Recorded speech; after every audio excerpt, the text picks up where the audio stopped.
And for those who don't know, Felix is actually part of writing modules for family offices and art sector for upcoming, I think, UST and Hong Kong U. So he definitely has a lot of insight regarding kind of like this space.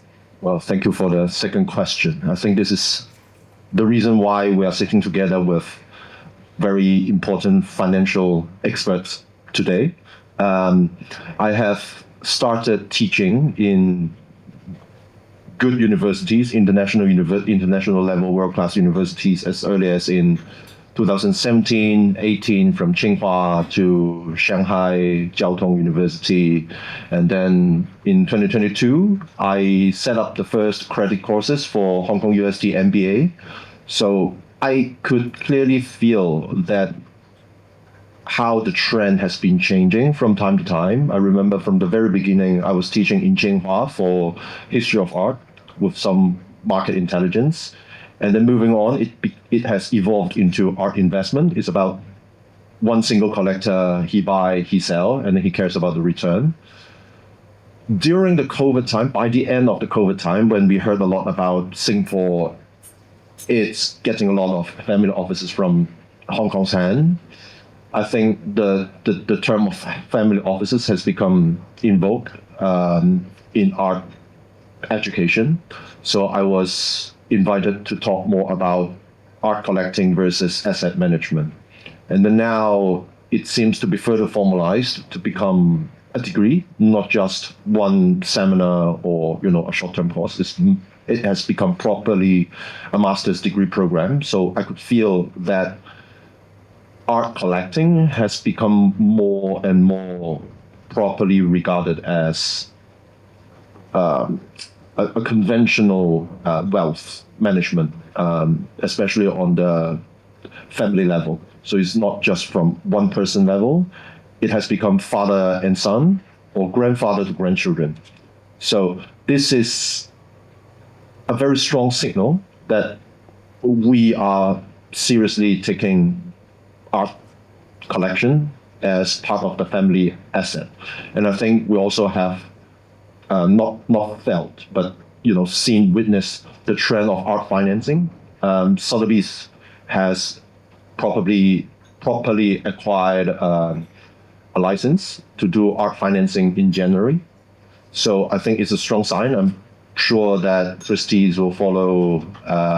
Many other auction houses or private banks would accept art collections for mortgage, for finance.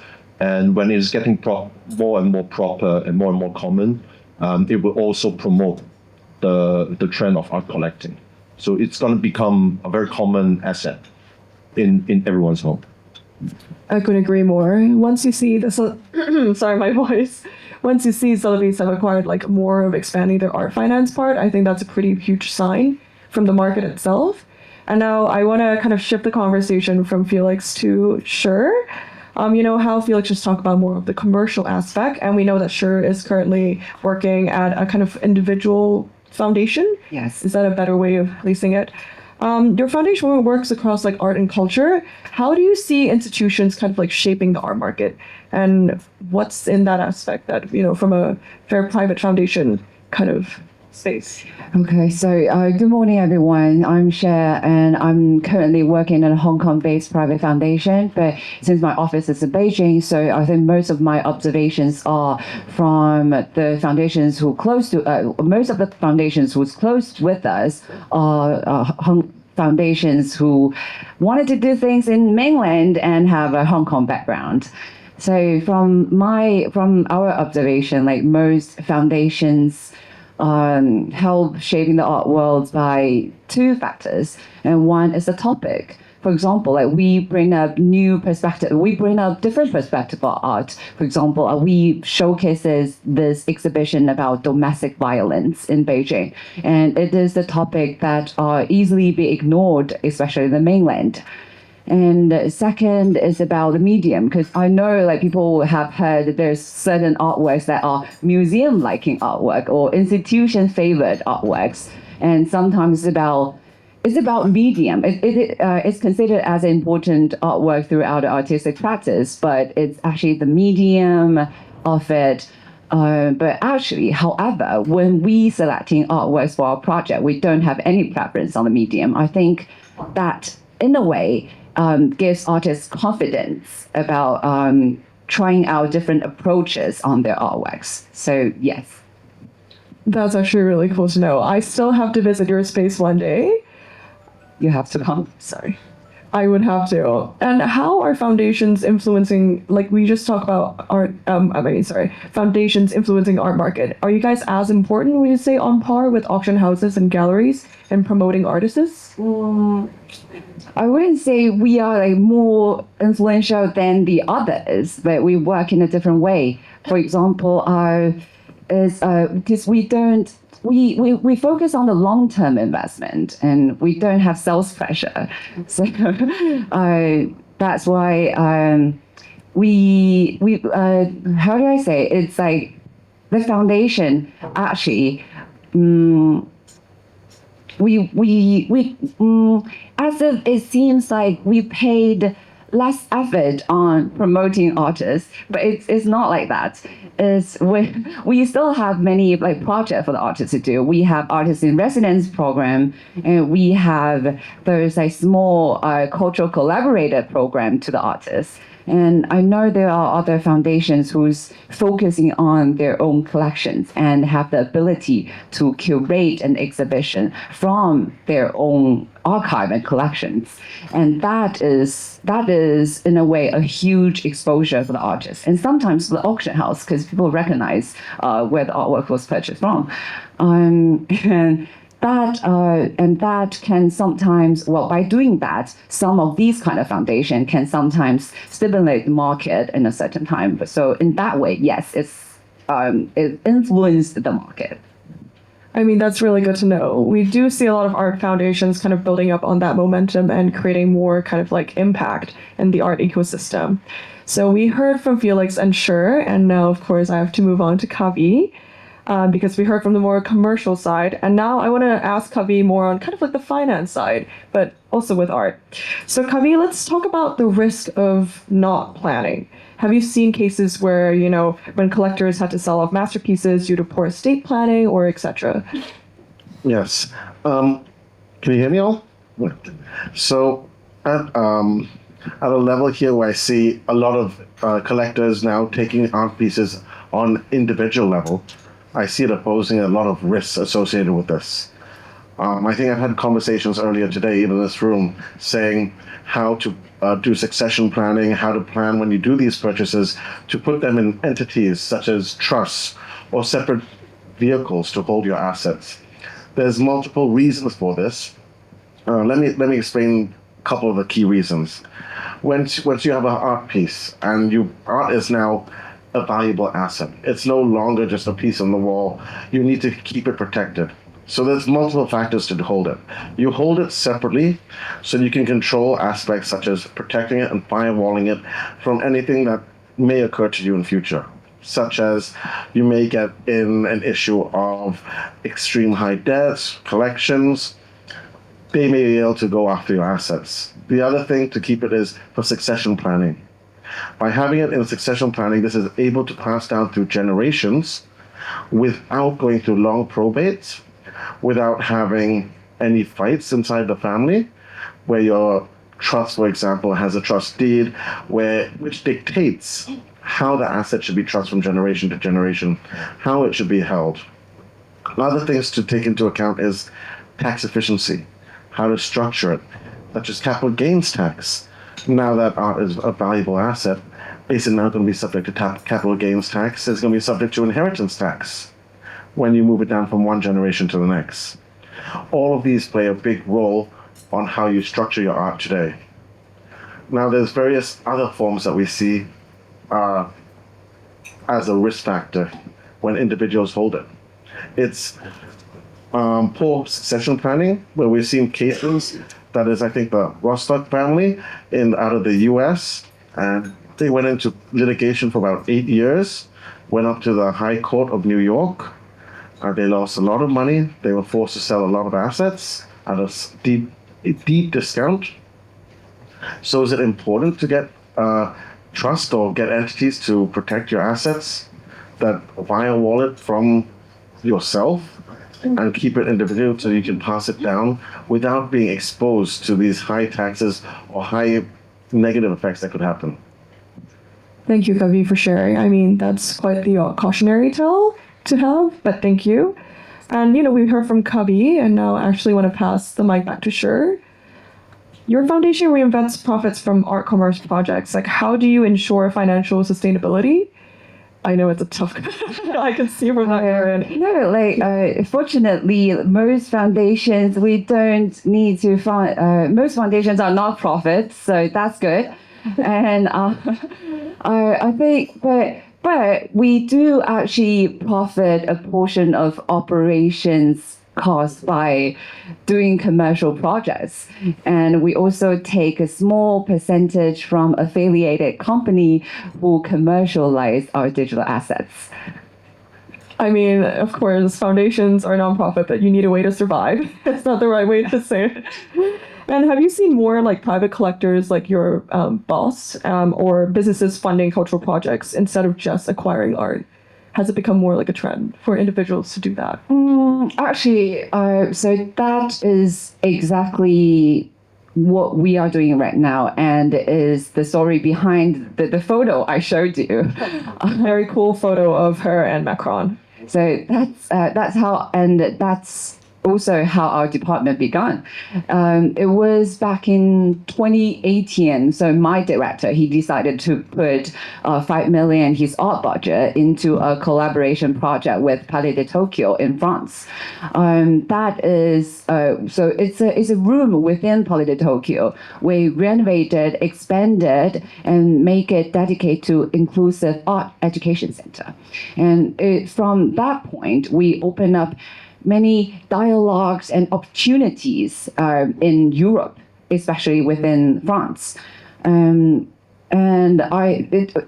we got my chairman a red carpet to the LEC, so I think he's satisfied with that, and he's broadcasting it to his friend as well. So yes, I think there are companies and corporates, foundations trying to do that as well. I mean, that's, sorry, my voice is cracking this morning for some reason. I apologize for that. But I mean, that's a very refreshing perspective to hear from you. And is it safe to say that foundations are actually spearheading a lot of these initiatives to kind of merge with the commercial world as well? Yes, for sure. Oh, that's very good to hear. That means the ecosystem is live and well. So I just also finally want to pass the ball back to Kavi about, we spoke about individuals like funding our projects and here and there. And of course, there's going to be more of such structure. How can structuring, I would say, maybe help them remain anonymous in sales, auctions, or optimize tax efficiency? I know you spoke about that, but I don't know if you want to expand on that. Well, let me put it this way. We know structuring is important. I've just explained the reason for the structuring, whether to keep it away from holding in a personal name and keeping it in an entity name, and probably more efficient, it's probably a trust name. And I believe most of you here would probably have witnessed a lot of your clients having purchased a lot of artworks in trusts. And for the reasons as mentioned above, protection, security, you really help tax efficiency, and probably inheritance are probably the key reasons behind it. In addition, trusts do offer another valuable asset set. Rather than just holding your artwork, they can also hold digital assets. And I know a number of you probably have, especially in today's world where you have the nouveau rich that are coming out with a lot of crypto. I believe the person who purchased the banana made a lot of money from crypto. Now, how does he go into purchasing his crypto? How is he buying these art pieces? This can be done through a trust structure, especially in economies now where crypto is not fully accepted by some banks or it's not fully allowed. How does payments be made? By keeping it inside for example, at us at FGA, we can allow for digital assets to be injected into the trust. That includes some form of crypto, which can be converted for payments.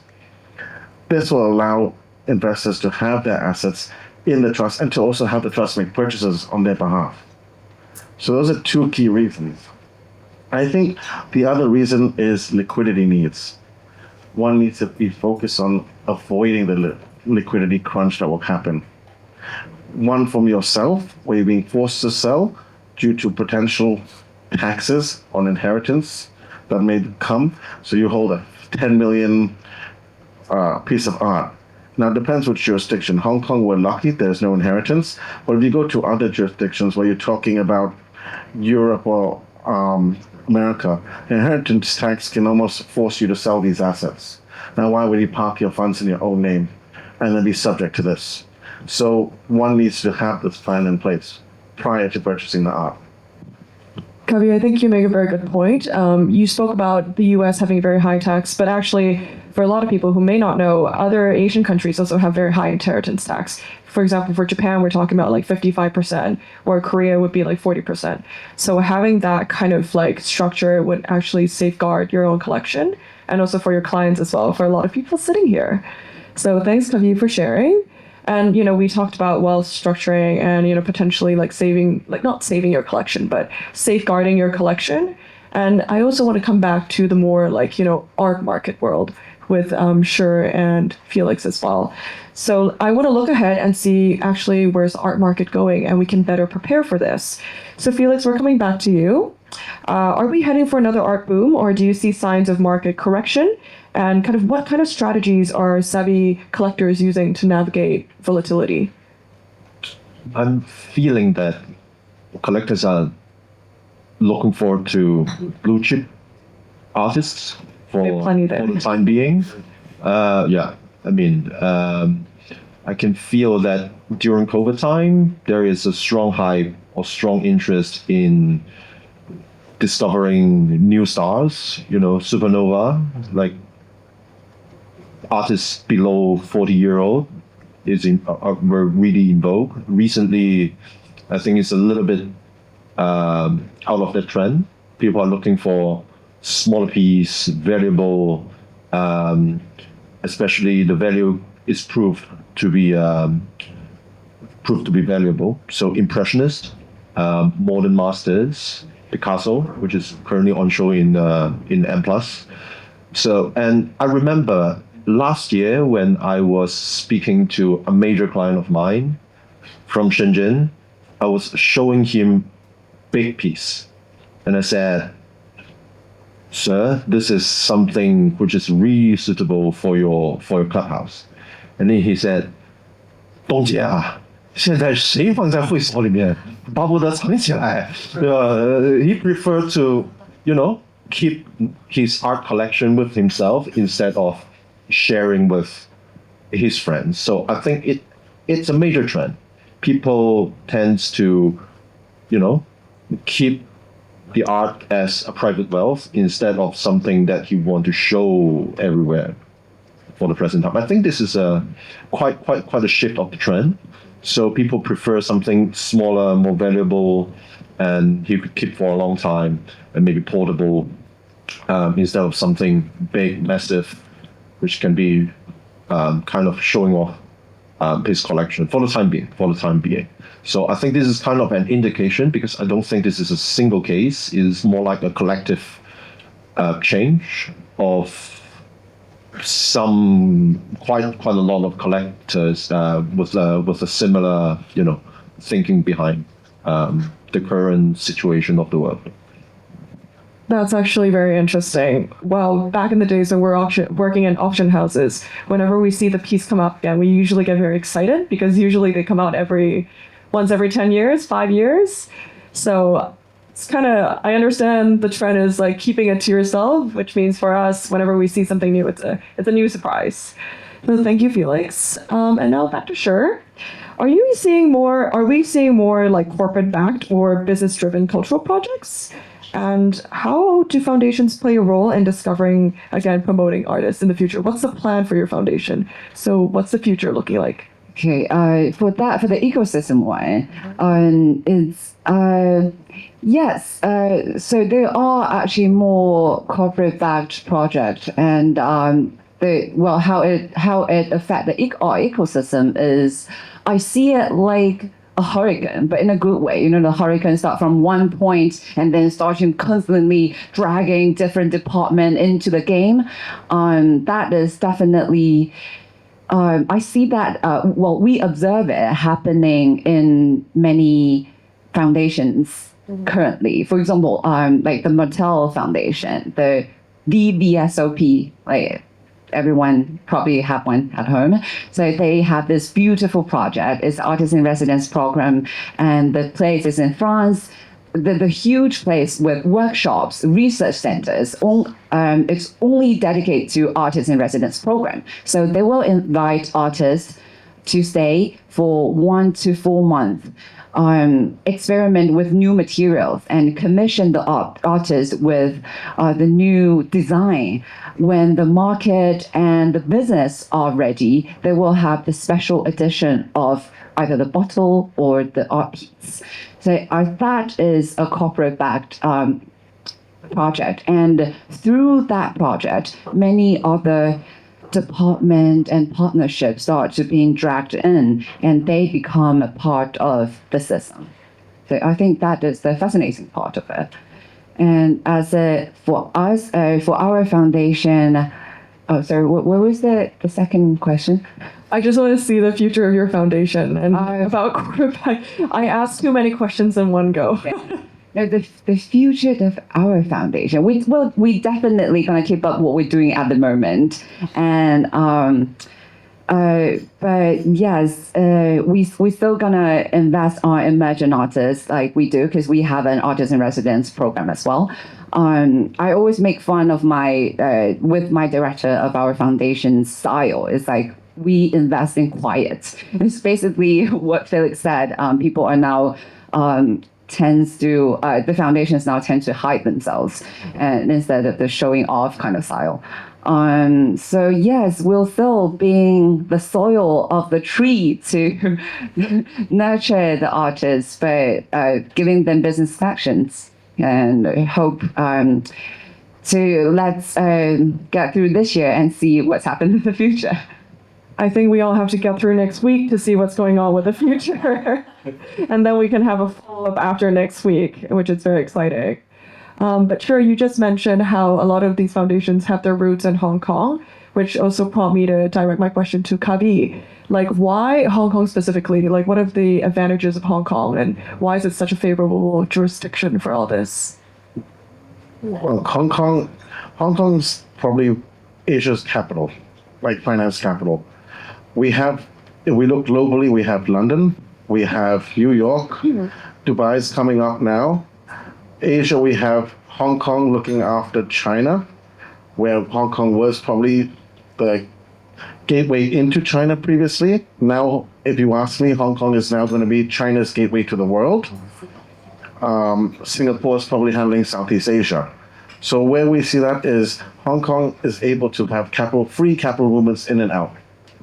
So yes, there's going to be free movement of money. There's going to be money into this territory. Low tax jurisdiction.